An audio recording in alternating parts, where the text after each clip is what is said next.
Manchester Children's Hospital. As you can see, we're a very large team. We're a tertiary centre and we have approximately 350 patients.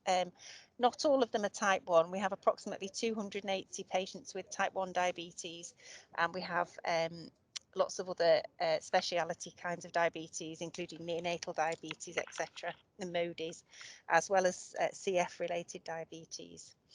And this is our team at the bottom.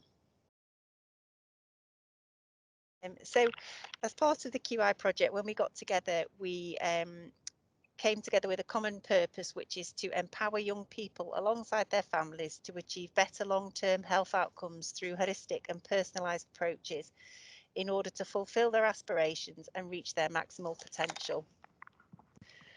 We've decided as part of the team to focus on all patients with diabetes within our outpatient clinic setting. And I think we were really pleased to all come together with this purpose statement, because rather than just focusing on the clinical aspect of it, which is actually our aim to improve time in range for patients, this focuses on the whole patient, which I think is a much better way to get our patients engaged. The problems we've seen with our service are we don't have enough dedicated time together as a team.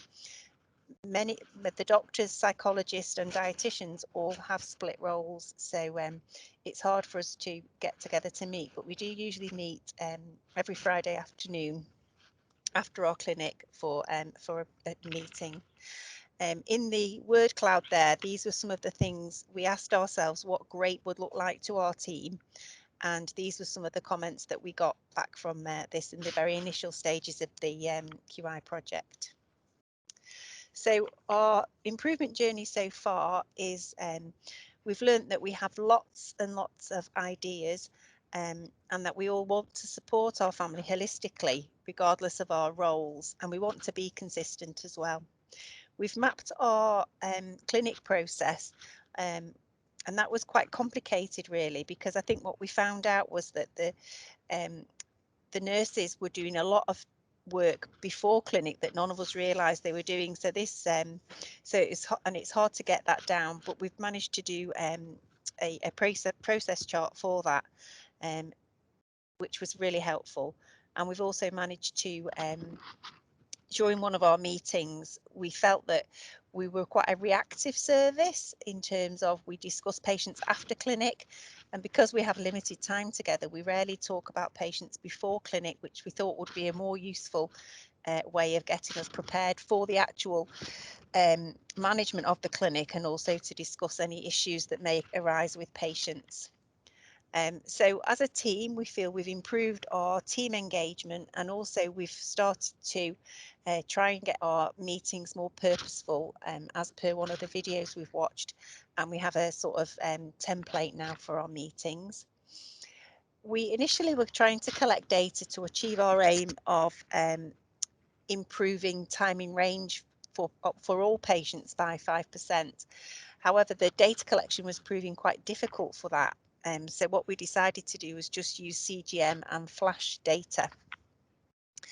And then we further develop this to be a dual aim really. So we're looking at time in range and also time below range, because those are both sort of the gold standards that we're looking for. We had a really successful brainstorm session with the nurses and dietitians and psychology, where we were able to brainstorm to try and develop the questions we wanted to find out from our patients as what great would look like to them in our clinic. So we came up with a survey, which we, via a PDSA cycle, we piloted, and we've realised that the questionnaire was far too long, and also we're going to adapt the types of questions we're asking to make them to fit in with the mapping of the clinic process, and also so we don't duplicate with the PREMS data that we've got. So we've changed the focus of our clinic to discuss patients before clinic. We're trying to increase the team focus and develop resources based on time in range rather than HbA1c. We've developed the meeting template.